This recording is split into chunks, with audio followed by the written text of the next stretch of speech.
Stand clear of the closing doors, please.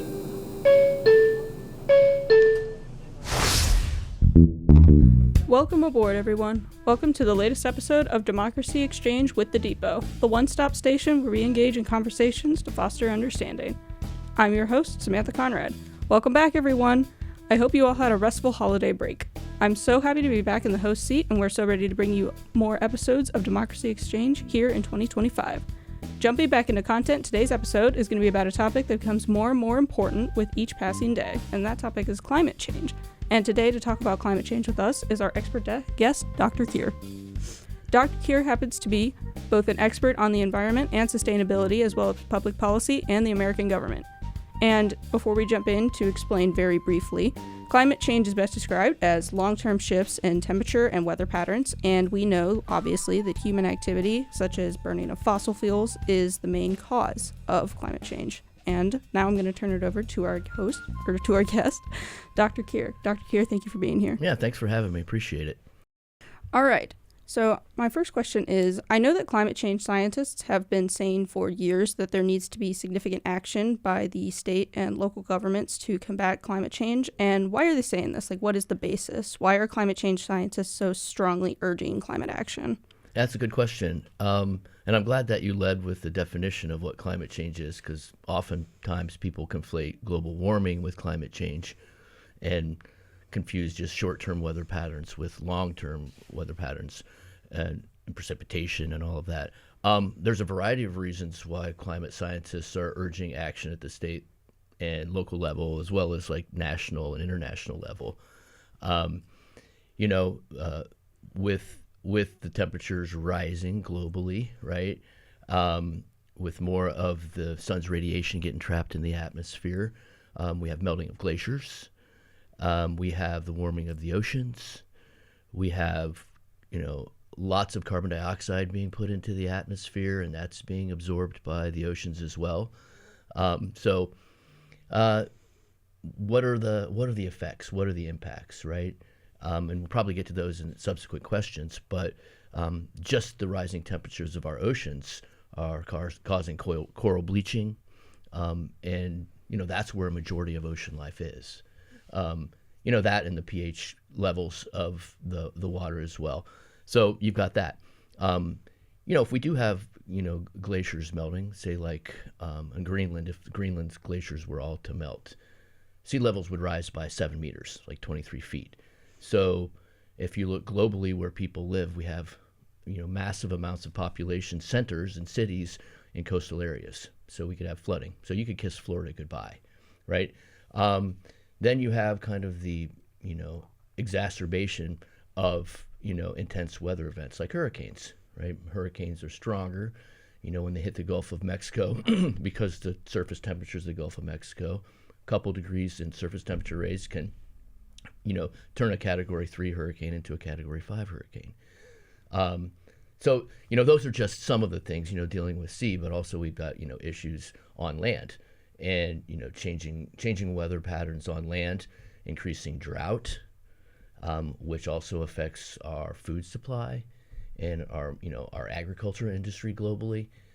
So you have that as well. So, the list just goes on and on. I could probably go on for an hour just on that alone. But those are just some of the things that, climate scientists are saying, hey, we need to deal with this at the state and local level, and actually at all levels, from the individual all the way up to the international. I'm really glad you brought up the Florida hurricanes, especially because one of the things that prompted me to do this episode was the California wildfires that have obviously been ravaging California for the past few weeks. And my question to you is, what part does climate change play in the California wildfires or like other devastating natural disasters that we've been seeing? Yeah, climate change doesn't necessarily increase the number of hurricanes. It just adds to the intensity of hurricanes. And so, just a couple degrees, temperature change in the surface of the Gulf of Mexico, like I said before, can make a Category 3 hurricane into a Category 5 hurricane. What's going on in California presently? Well, like many problems, there are lots of causes, right? Climate change is just one variable in why the wildfires have been so devastating in the Los Angeles area. you know, that area of the country, right? They have these Santa Ana winds. And, you know, in the fall of past year, you know, California was in the midst of a drought. And so they didn't get the precipitation that they normally would get. You couple that with, you know, almost hurricane force winds from the Santa Anas, you get a drought, which means a lot of the underbrush was basically just tinder waiting to go and waiting to start a fire. And you also have, you know, kind of the development of, you know, the suburban areas into the exurban areas, right? Into the wildland areas. And we haven't done a good job at fireproofing our homes. I mean, you know, many of the homes, you know, in Los Angeles, and, you know, just look at, you know, the varying areas that have been on fire are old, right? You know, passed down generation after generation. And we haven't done a good job of fireproofing those homes. We haven't done a good job of, you know, having barriers between kind of the wildlands and the suburban areas. You couple that with, you know, pretty intense, you know, suburbanization, right? So lots of homes. And, you know, so you have a combination of urban planning, not preparing adequately for potential fires, and then you have climate throwing the drought in there and these, you know, hurricane force winds, and one little spark, you know, can create, you know, what we've seen, which is an absolute catastrophe. I think they're estimating that it's about $30 billion in damage, and some of those communities will never recover. And, you know, it's, you know, what, 25 or 6 people have died in this, which is a minor miracle. I mean, you know, it's great that that number is so small, but it's still consequential, right? It's still 25 people died from this catastrophe. And, you know, not to mention, forget about insurance, right? Insurance companies are dropping policies from Florida to California for homeowners. So a number of those homeowners had their policies dropped recently. And so the insurance industry certainly believes in climate change, and it's costing them a fortune. And so they're trying to minimize their risk. So once the insurance companies minimize their risk, where do homeowners get insurance from? Like the state of Florida, the state of California. You know, can they afford $30 billion, the state of California, to pay for this? No. So climate change, coupled with how we've, say, maybe mismanaged our development and not prepared and not done the adequate mitigation and adaptation to deal with wildfires or to deal with hurricanes, is really kind of a recipe for disaster. So I would say that we really in the future need to look towards how do we mitigate the damage? How do we adapt? How do we know that there are going to be wildfires, so how can we fireproof? You know, where do we build? Should we build in certain areas or should we not? So we need to start thinking about those things for the future. Despite obvious signs of climate change related turmoil in the United States, why do you think that there are so many citizens in the United States that won't acknowledge like the urgent need for climate action? Well, that's another good question. You know, there's been a concerted effort by the oil and gas industry through time to deny that, you know, the burning of fossil fuels actually contributes to global warming, which contributes to climate change.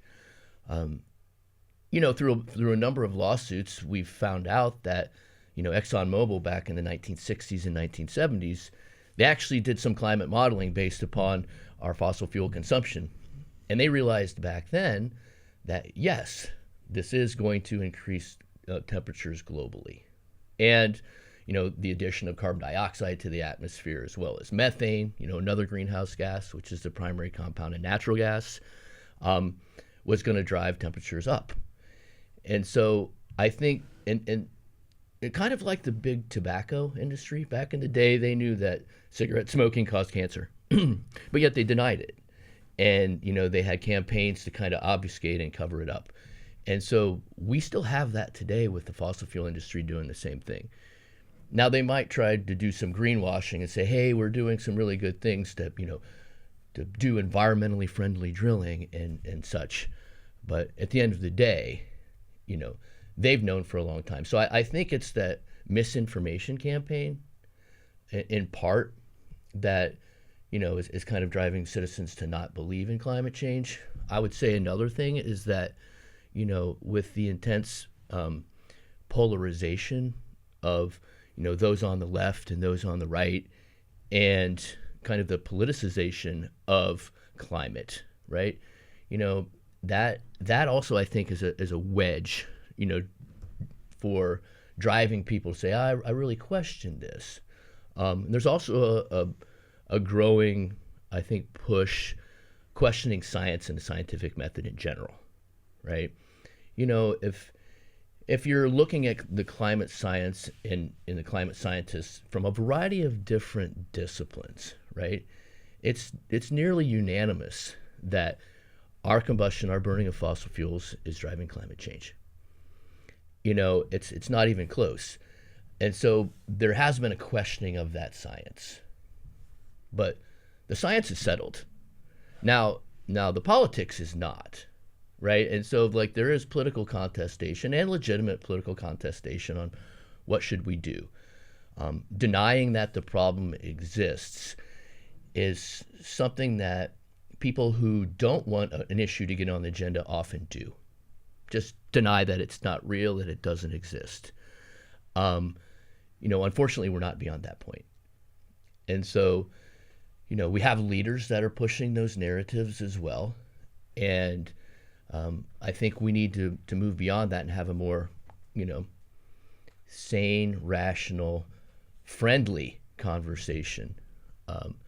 And part of it is those on the left who are kind of preachy about climate change and looking down on others who don't believe in it. And that's really no way to have a conversation. To think that you know more than somebody about a particular issue, that's not a way to engage. And so we need to find better venues to engage each other and better ways to engage each other about this issue. You just look back when we passed all of our major environmental laws in the United States back in the 1970s and 80s. When the Clean Air Act was passed, it was nearly unanimous vote in the Senate to pass the Clean Air Act. Same thing for the Clean Water Act. So historically, we did have kind of a commonality between Democrats and Republicans on the environment. It wasn't until, the Reagan era of the 1980s and then the 1990s that there was that divergence between Democrats and Republicans with respect to the environment and in particular climate. So lots of things, I think, to answer that question, lots of things are making people question whether it's real or not. But certainly more people are experiencing the negative effects and impacts of climate change.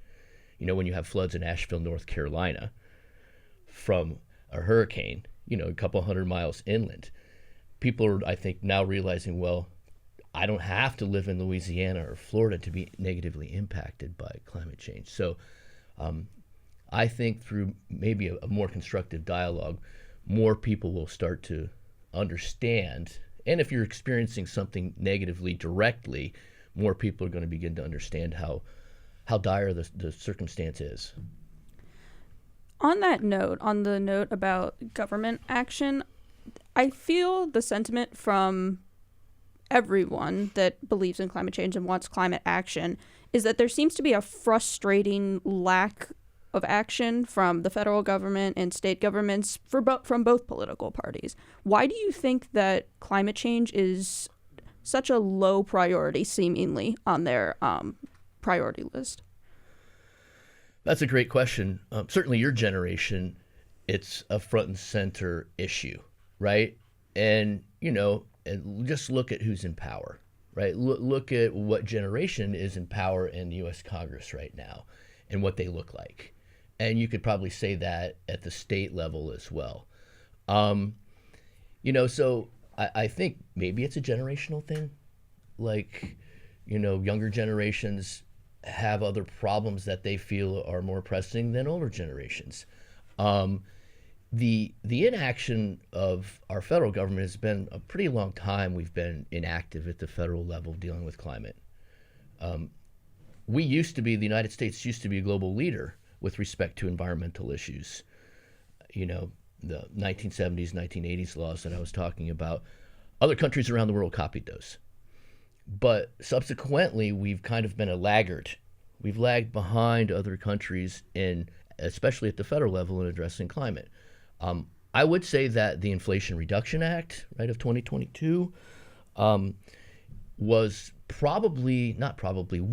is the most significant federal action that the United States has ever undertaken with respect to climate change.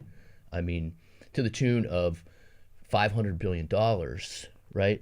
Throwing subsidies, loans, tax breaks,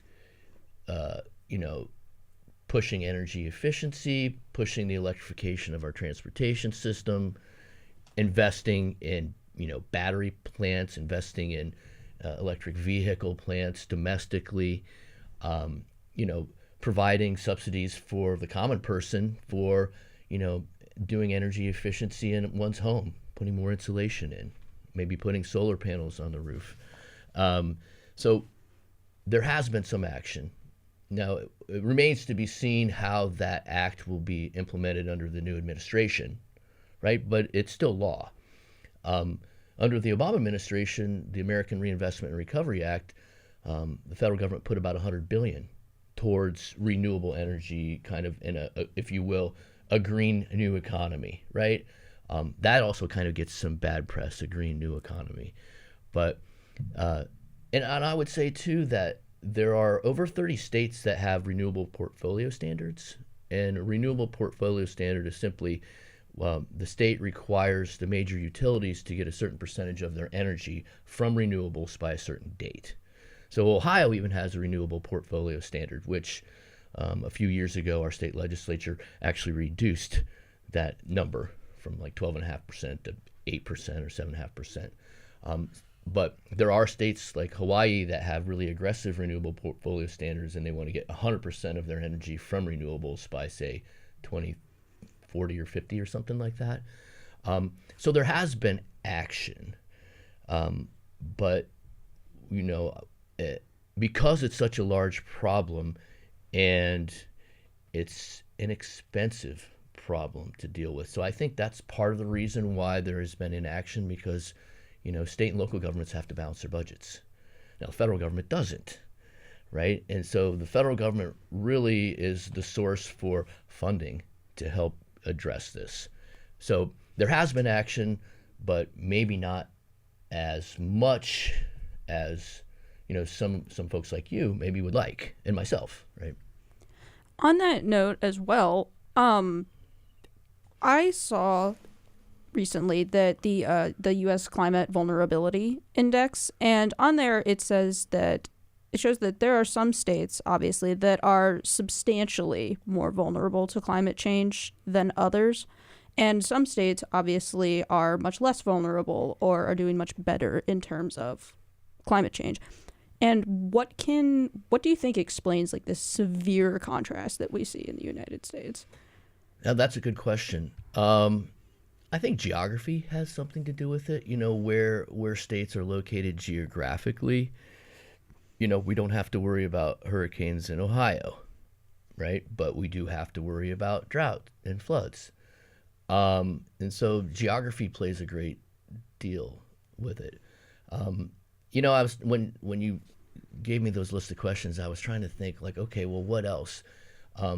Maybe the political culture and maybe the state legislatures in particular states are more apt to, one, acknowledge that climate change is real, and two, to actually put legislation forth to address that.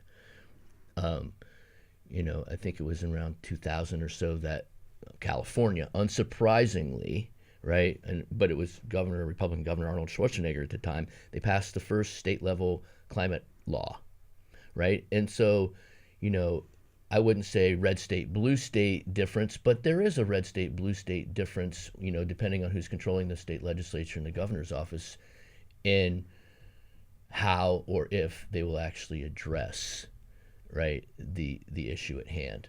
So geography, political culture, And I would also say that, where states get their revenues from is an important factor. I did my doctoral research on natural gas politics in the American West, looking at Wyoming, Colorado, New Mexico. Well, Wyoming gets a majority of its revenues from natural resource extraction, from coal, from gas, from mineral extraction.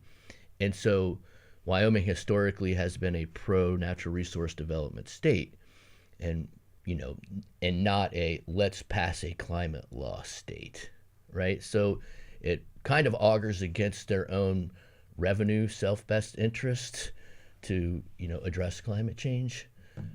So kind of a long-winded answer to that question, but geography, politics, they all play into whether a state decides to address it or not. And kind of circling back to what we were talking about earlier, it's hard to ignore the prevalence of certain interest groups in climate action or inaction taken by governments. Why would certain groups benefit from the government's inaction, and what would those groups want from the government? Well, you could probably answer this question really well. So one of the major industry representative groups is the American Petroleum Institute. So how would the American Petroleum Institute benefit from inaction on climate change? Well, they represent the oil and gas industry. And by passing laws that would undermine our use of oil and gas would fundamentally affect their bottom line, right? The oil and gas industry does have a point. I mean, we rely on fossil fuels for pretty much everything. I mean, if you just look around this room, the plastics in here, fossil fuels. How did we get here today? Well, I drove, right? And so our economy is so based on fossil fuels that, switching away immediately would be, somewhat catastrophic to the everyday person. And so, I understand the argument on that side, but, you just look at the level of money in politics these days. We just had a Senate race here in Ohio that almost $500 million was spent electing a senator. That's obscene, right? But, the oil and gas industry, because, we have allowed our politics, our Supreme Court has allowed through Citizens United, basically the Citizens United case a while ago, allowing, political action committees, not affiliated with the candidates to spend unlimited amounts of money and get that unlimited amount of money from the wealthy, the American Petroleum Institute. And so, that whole kind of funding, by interest groups. And as a political scientist, I'm going back all the way to the days of, the Federalist Papers and James Madison. And Madison said, we need to worry about interest groups. He called them factions. And Madison's solution was, well, maybe the factions will compete against each other and they'll just cancel each other out, or the best faction will win. Well, right now it's the most moneyed faction that's winning, right? The Sierra Club will never, ever have the resources that the American Petroleum Institute has. So if you're just talking about money and politics, there's an imbalanced playing field that's playing out in our politics. So, and another thing I would say about American politics is that the hardest thing to do is to change the status quo. And in the research that I've done on natural gas politics and oil politics at the state level and the federal level, all of our early laws were designed to promote the development of the resource. So when it was back when President George W. Bush was president, and his vice president Dick Cheney was the CEO of Halliburton, which is an oil and gas industry company, they said drill baby drill, right? And President Trump now is saying drill baby drill. Well, we've been doing that since the inception of drilling, and all of our laws are geared towards drilling and towards extracting the resource, not wasting the resource. At the federal level, the laws are geared towards, getting revenues and controlling the resource. At the state level, we kind of get more into the nuts and bolts of what's the drilling look like? What's the permitting? How much space do we put between wells, and things like that. But you know, kind of going back to your original question, like interest groups benefit greatly from maintaining the status quo. And one of the hardest things to do in American politics is change that status quo. So, you know, and I think we're up against a wall. Those interest groups that are trying to change the status quo aren't as moneyed. They don't have the money to influence public opinion. They don't have the money to give towards political action committees to get certain people elected who, you know, benefit greatly from that as well.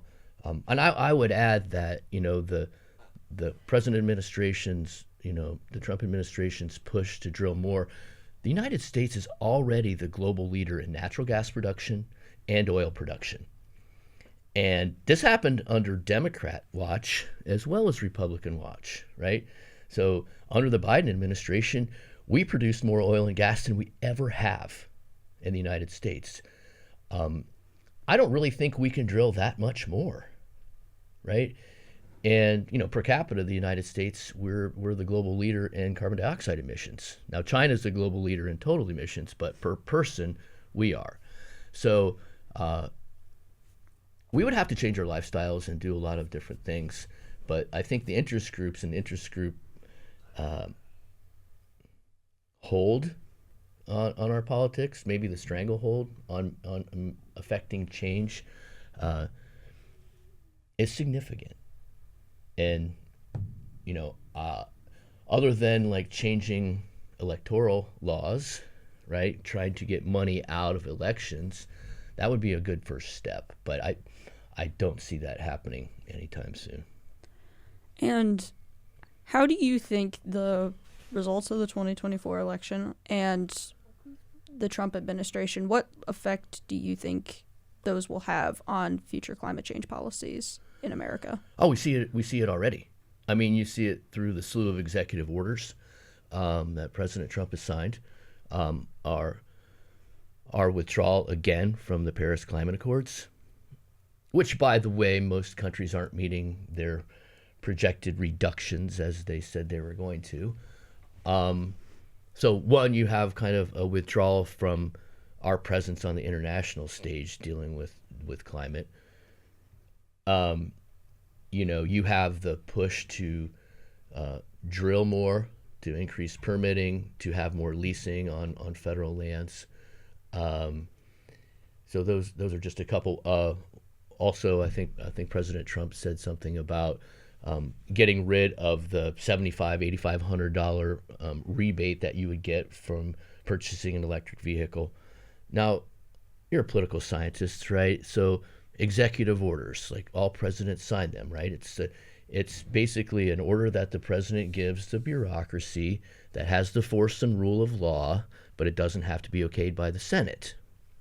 Well, the president is also tasked with upholding and enforcing the Constitution and the law, right? So the Inflation Reduction Act was passed, and it is the president's job to implement that law. So, you know, I question whether just by an executive order, you know, the president can overturn, you know, established law and statute. So I think we'll see whether that $7,500, $8,500 tax rebate goes away or not. And I surmise that, and it's already happening, that a lot of this kind of anti-climate change policy is going to go to the courts. And so eventually the courts are going to arbitrate on, you know, whether those executive orders are constitutional or not. You know, can the president do that? The president does have, leeway in how he or she maybe eventually, you know, implements that law. But so it's having a direct impact immediately. I would say, however, that a great deal of the money from the Inflation Reduction Act is going towards areas that are Republican, you know, right-leaning areas. So, you know, battery factories in Tennessee and electric vehicle factories in Arkansas or Alabama. And so I would think that there would probably be some pushback from, you know, red state Republicans in their districts who are benefiting greatly, right, from the Inflation Reduction Act and from the money that's being injected into their communities. So, that may have been intentional when they designed that act to kind of put money into the middle class and into our industrial base, which, by the way, has been hollowed out. And so, I think it really is at the end of the day, it really is a bipartisan bill that's going to help people in rural areas, economically, but, indirectly through climate as well. So we shall see, right? In the environmental policy literature, they rate presidents based on kind of their environmental records. And, first time around, Trump didn't rate very high. And so I would probably say that you can expect more of that. And to start on a more positive note, yes, what do you think that state governments could do to promote climate action and combat climate change and promote sustainability? Wow. What could they do? There are a number of things. I mean, Ohio, for example, we could bolster our renewable portfolio standard. Ohio as a state could pass more stringent energy efficiency regulations and laws, right? So pass the law and then, the low-hanging fruit really for individuals dealing with climate change, you can't talk about climate change without talking about energy, right? Because how we consume and use energy is a driver of climate change. And so anything that we can do to reduce our carbon footprint, right? Renewable portfolio standards are a great way of doing that. The electrification of our transportation system, great way of doing that. Globally, like 92% of all transportation is fueled by fossil fuels. So, and that's a major contributor. So we need to think about that. At the state level and at the federal level as well, we're mothballing, we're taking out of production and use coal burning power plants, but they're being replaced by natural gas plants, right? So you're still going from one fossil fuel to another. What else could the states do? Have education campaigns about it. States could pass legislation that deals with climate change adaptation and mitigation. Not passing legislation that, forbids the education of climate change in K through 12 or universities, right? So that is something they could do. They could incentivize green consumerism, right? But green consumerism, for those people who want to do something about it individually is a good way to go, but generally green products are a little bit more expensive. Similarly, if you look at the average cost of an electric vehicle in the U.S., it's about $43,000. That's out of the price range for most of us, right? And so how can we, incentivize the auto industry? The federal government's trying through the Inflation Reduction Act to do that. States don't necessarily have the money to kind of help with that, but so the states could, we have utility monopolies, and if we could bust up the monopolies and encourage the utilities to, build and invest in greener infrastructure. So that's something that we could do at the state level. Passing climate action laws is something we could do at the state level. But that takes political will.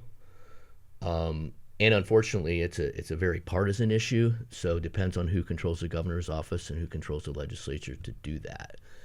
But there are a number of things that states can do, but it's necessary, but it's not sufficient. We need federal, input in the United States about this. And our final question for today, what can we as individuals do to promote climate change awareness or make an impact in our communities? So there are a number of things that you can do. Think about your lifestyle. And, there are a number of things that we could change in our lifestyle. Are you close enough when you go to the grocery store that you could ride your bike or walk? Maybe, maybe not, right? It depends on how much grocery shopping you're doing, right? So being conscious of how we move ourselves, right? Is there public transportation available? Well, unfortunately, in Northwest Ohio, there's not, right? Not enough, right? There are dietary things that we could do. I'm not saying everyone needs to be a vegetarian or a vegan, but, a heavy meat lifestyle, right, that many Americans live is also a heavy carbon footprint lifestyle. And not to mention the health effects of eating too much meat, right? So we could do that also, if we're talking about how we live and what we buy, the products that we buy. So there's the kind of green consumerism, the lifestyle things, and there are more than what I just said, but those are just a few examples of what you can do at an individual level. You can join an organization. There are lots of non-governmental organizations out there, and that are promoting action to deal with climate change. The organization 350.org. Well, why is it called 350? Well, 350 parts per million of carbon dioxide. That's what they say is a safe level in the atmosphere. Right now, I think we're at 420, 421, 422. So we've greatly exceeded that. So you could join an NGO, an environmental NGO.